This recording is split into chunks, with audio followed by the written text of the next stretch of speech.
clés pour contre-attaquer un pervers narcissique. Bonjour et bienvenue à tous les amis, je suis ravie de vous retrouver dans cette vidéo. Je me présente, je suis Priscilla Canapel, spécialisée dans les relations toxiques, coach en amour. Et aujourd'hui on va voir comment contre-attaquer, comment contrer un pervers narcissique et comment vous protéger de manière définitive. Parce qu'aujourd'hui il y en a marre des pervers narcissiques, il y en a marre de souffrir, hommes comme femmes, oui. Parce qu'aujourd'hui les pervers narcissiques ne se limitent pas seulement à la jante masculine, mais aussi à la jante féminine. Le problème, c'est qu'aujourd'hui, pour se désensibiliser d'un pervers narcissique, pour se protéger, pour le contrer, il va falloir en premier lieu apprendre à les détecter. Et c'est pour ça que je vous invite à, si vous ne l'avez pas déjà fait, liker cette vidéo, à partager cette vidéo et aussi à vous abonner. Parce qu'ensemble, on va faire en sorte de faire grandir cette communauté, faire en sorte de vous permettre de vous protéger des relations toxiques et par la suite développer des relations saines avec une personne qui va vous accepter, vous aimer pour qui vous êtes, mais plus jamais vous détruire. Aujourd'hui, ce qui est important à comprendre, c'est comme je l'ai dit, c'est d'apprendre à détecter un pervers narcissique. Le détecter, comprendre, détecter ses méthodes de manipulation et apprendre aussi à prendre le recul nécessaire. Le recul nécessaire à ce que vous devez en fait comprendre que cette personne utilise une méthode de manipulation telle que le gaslighting, le love bombing, le overing, la manipulation émotionnelle, le fait de vous rabaisser. C'est très souvent en fait pour créer déjà une dépendance affective, mais pas seulement. En réalité, cette personne utilise ces méthodes de manipulation parce que inconsciemment, sans que vous sachiez réellement, vous avez une faille au niveau de votre estime de soi. Cette faille, il va en fait commencer par la dire tout au début de la relation, un petit peu, commencer par l'écarteler pour pouvoir ensuite briser votre estime de soi, que vous n'ayez plus confiance, que vous ne croyez plus en vous.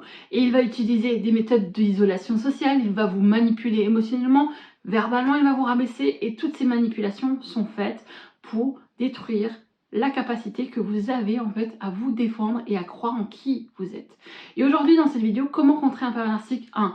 On le reconnaît, on le détecte, on apprend aussi à comprendre qu'aujourd'hui il est temps d'apprendre à mettre des limites. Parce que les limites sont importantes dans ces relations. Si on n'apprend pas à rester ferme et mettre des putains de limites dans ces relations, cette personne continuera à vous détruire et à vous faire souffrir et à vous faire du mal. Et je ne le veux pas. Donc aujourd'hui, on apprend à mettre des limites, à rester ferme. Et en premier lieu, c'est important aussi d'apprendre à retravailler votre estime de soi, votre confiance.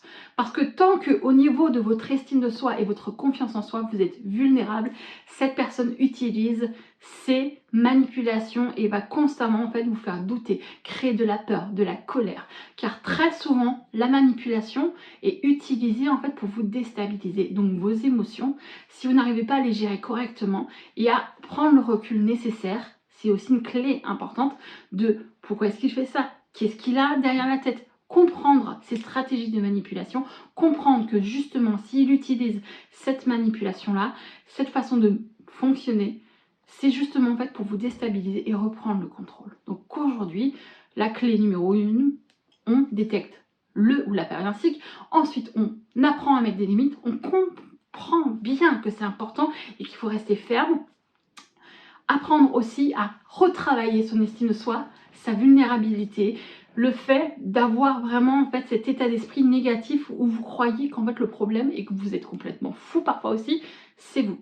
Donc aujourd'hui on travaille sur l'estime de soi, sur la confiance en soi, sur la façon dans laquelle en fait vous vous percevez, parce que le mindset, si vous avez un mindset qui est faible, négatif, où cette personne peut taper dessus, eh ben on est dans la merde grossièrement parce qu'elle va continuer en fait à vous détruire. Ensuite, ce qui va être aussi important, c'est de surtout plus en fait être seul dans cette situation, vous faire aider, vous faire accompagner. Justement parce qu'aujourd'hui, plus vous êtes entouré, moins en fait cette personne va pouvoir vous utiliser, moins cette personne va pouvoir vous chercher. Donc aujourd'hui, on travaille sur soi. On travaille sur le fait de, ok, je vais voir des personnes qui vont pouvoir me comprendre, m'aider, m'entourer de ma famille, mes amis, et prendre en sorte de, j'apprends à mettre des limites, j'apprends à avoir de nouveau confiance, conscience de ma valeur en tant que personne, en tant que partenaire.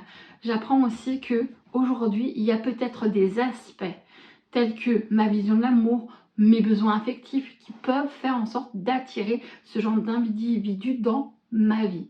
Donc aujourd'hui, plus on va travailler sur soi, plus on va prendre soin de soi, et ça c'est aussi capital, prendre soin de vous, prendre le temps pour vous, vous apporter du bien-être, prendre conscience qu'aujourd'hui, c'est pas une solution de se laisser de côté et de s'oublier aux dépens des autres. Donc on va travailler sur soi, on va se développer, on va prendre conscience que pour se détacher de la dépendance affective qui a été parfois déjà là, qui était déjà là avant la relation ou qui a été créée par cette relation, a besoin d'être cassée pour développer de nouveau une autonomie affective. Donc aujourd'hui, ce qui est important, c'est que vous compreniez que avoir conscience de ce que vous avez vécu, avoir aussi la possibilité de vous libérer de la colère, de la haine que vous ressentez vis-à-vis de cette personne, vis-à-vis de vous-même, est un challenge important. Parce que tant que vous vivez dans la peur, dans la colère, dans la peur de souffrir, dans la peur d'avoir mal, vous allez constamment en fait fuir l'amour, avoir du mal à avoir confiance en vous et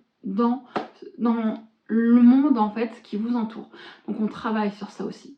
Et j'espère vraiment que vous compreniez que oui, vous avez vécu cette relation, mais il n'y a pas que des pervers à tous les coins de rue. C'est juste en fait aussi votre vision de l'amour qui doit être travaillée, qui doit être changée, qui doit évoluer. Parce que si vous cherchez l'amour qui vous sauve, quelqu'un qui va vous apporter l'amour, le bonheur, eh bien malheureusement vous allez tomber sur des personnes toxiques, pervers narcissiques, manipulateurs. Et l'objectif aujourd'hui, c'est de comprendre que l'amour, ça commence par soi. Ça commence par reprendre conscience de qui on a vraiment en face de soi, dans le miroir. C'est moi, je m'aime, j'ai confiance en moi, je vais faire en sorte de comprendre pourquoi je suis attirée par ces personnes, quels sont les schémas inconscients, parfois, qui me poussent vers des relations toxiques.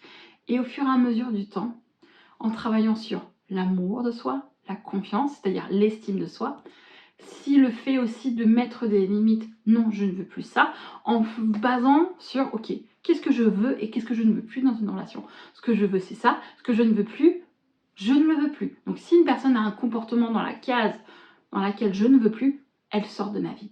Point barre. C'est aussi brutal peut-être, mais c'est important. Parce que vous entourez de personnes qui vont vraiment vous pousser vers le haut, vous apporter quelque chose et vous aimer pour qui vous êtes, plutôt que de continuer des relations avec des personnes en fait qui vous dénigrent, qui vous rabaissent, qui vous font douter de vous. C'est pas la solution.